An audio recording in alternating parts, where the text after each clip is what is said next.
Ngiyethemba lokuthi uzomsiza njengabanye Nkosi ukuthi uma beguqile lapho basize. Into enkulu Nkosi engiyicelayo ukuba abayingcwele bakho uma bephuma kule nkonzo baphume bephila. Abafike lapha bekhathazekile,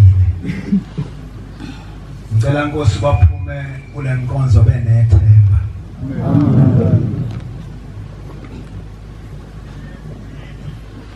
Ngomhla ka-22 ngenyanga edlule kufika umame uhamba nendodakazi yakhe ekhaya abakwaMkhize, bese lixoxa lo mama usizi lwakhe nokugulela umyeni wakhe, qeda khale abesethi okungenani uMshembe ngamsiza akahlukanise, uyamthatha noma uyaphila.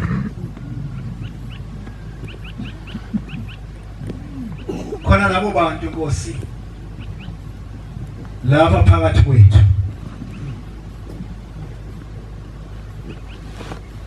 sebephelelwe ithemba nokholo kwabo abakholwayo sekuze kwaxeka.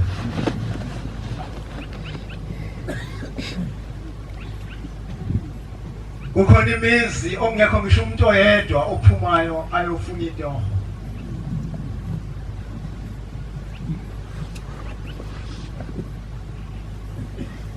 Abathandayo abanye ukuba phakathi kwethu njengoba silapha kodwa amandla ukuba bafinyelele la wekho.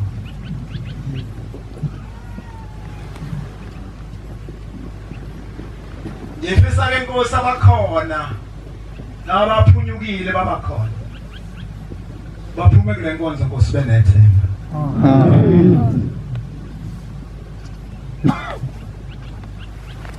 Mhlawumbe ngisakhumbula ngiyacela ezulwini ukungaliwa, bayahlulelwa abantu beguqile njengoba ngiguqile.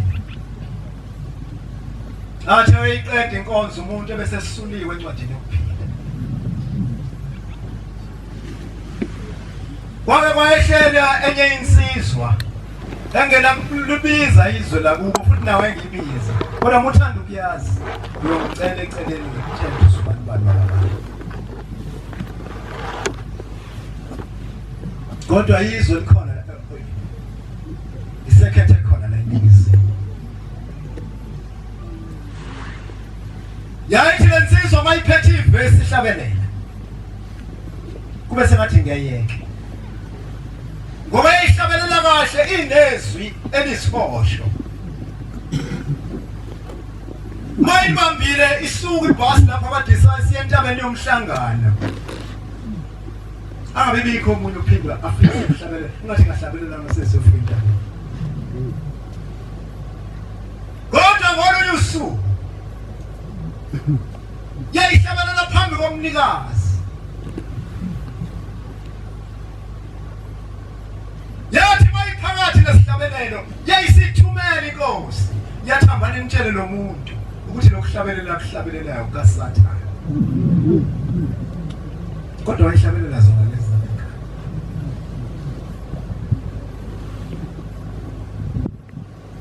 Wathi mayiseseduze kwenkosi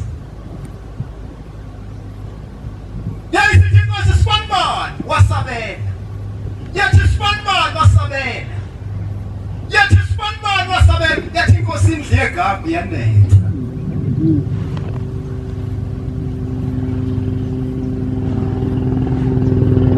Shembe Nkosi ngicela lokho.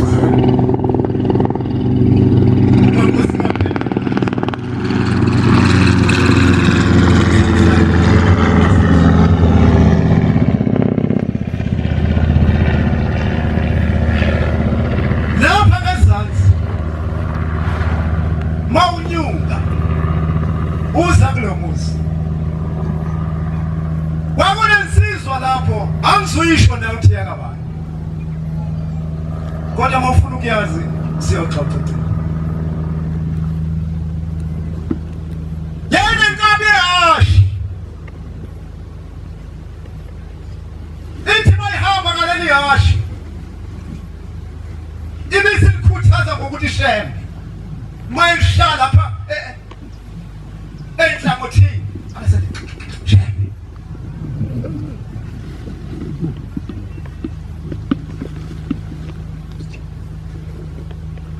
Sokulumbe.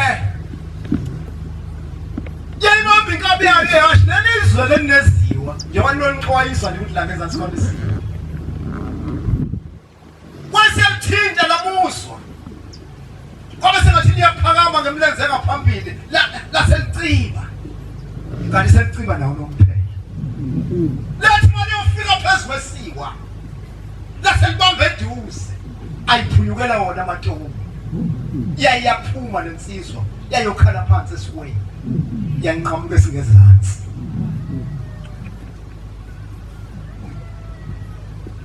Ingoma yethu ekhulu namashumi ayisihlanu nesithupha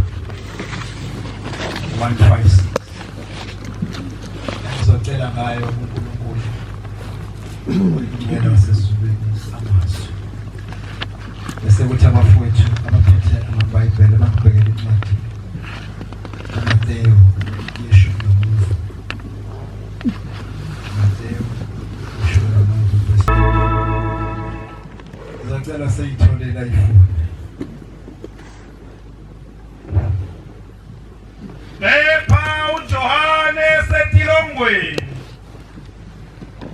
Wezwa imisebenzi kaKristu. Wathuma ababili kubafundi bakhe. Wathi kuye, wena unguye oweza kuza. Sobheka omunye na. uJesu waphendula wathi kubo, hambani niye nimlandise uJohane lokhu enikuzwayo nenikubonayo ukuthi izimpumputhe ziyabona, izinyonga ziyahamba, amalephero ayahlanzwa, izithulu ziyezwa, abafileyo bayavuka, abampofu bayakushunyayezwa ivangeli.